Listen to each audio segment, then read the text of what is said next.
Texas. Glad that you came down. You got lots of friends here. Take a look around. أيام الحملة الفرنسية الجنرال لانوس كان فاكر إنه هيمشي على دلتا النيل زي ما بيتمشى في جنينة بيته لحد ما وصل عند الرقابة.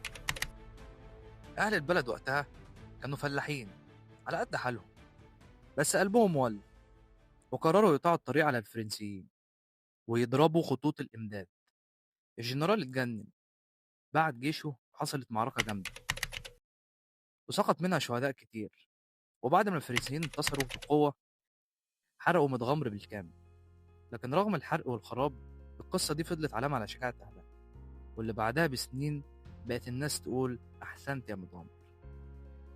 متغمر زمان كانت بلد هادية على ضفاف فرع دمياط، كلها أراضي وبيوت وطين، والناس عايشة على الزراعة والصيد. كمان كانت مشهورة بالمقامات والتصوف، والناس تيجي من بعيد تزور أولياء الله هناك.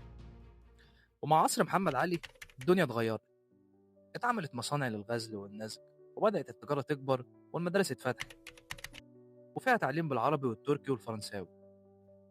أول القرن العشرين البلد استقبلت جاليات يونانية وإيطالية وبنوا بيوت وفيلات على الطراز الأوروبي، ولسه بعضهم موجود لحد دلوقتي. لكن سنة 1902 حصل حريق ضخم استمر 12 يوم بالكامل، أكل الأخضر واليابس وراح فيه آلاف من الأهالي. الحكاية دي وجعت قلب مصر كلها. وقت الاحتلال البريطاني متغمرة ما سكتتش، شبابها قطعوا سكك حديد وضربوا قطارات العدو، والبريطانيين ردوا بفعل، ردوا بعنف وسقط شهداء كتير. النهارده متغمرة بقت غير زمان، بدل ما كانت بلد زراعية صغيرة بقت قلعة صناعية للألمنيوم.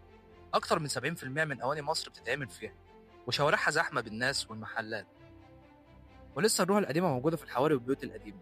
متغمرة حكاياتها مش بس في كتب التاريخ، حكاياتها في قلوب الناس اللي عاشت وضحت وبنت من جديد عشان تفضل واقفة مهما الزمن عمل فيه.